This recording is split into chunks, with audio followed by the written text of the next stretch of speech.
Hey everyone, and welcome back to the Microsoft 365 Meta Center update series. Thank you very much for joining me, Mark Stokes. We've got another quick update for you today. So we've got an update to a rollout timeline for Teams meeting participant report updates. So quick reminder of what this is. So in June, Microsoft provided Teams meeting organizers with a participant report that includes join and leave times. And they're making key changes to improve the functionality and provide additional participant data in the report. This is particularly useful so you know what people have joined the meeting, how long they stayed for.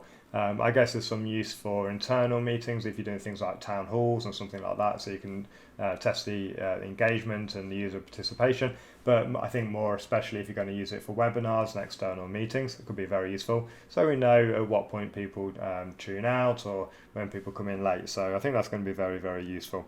Now, originally this was going to be released early February this year, 2021, but this has now been pushed out to mid-February. We're already around mid-February now.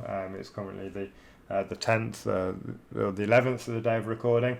So hopefully by the time this video comes through, we should already have this in place. It probably will be about a week's time from now. So hopefully we'll already be seeing this mid-February. Let's say by the end of February, this should be completed.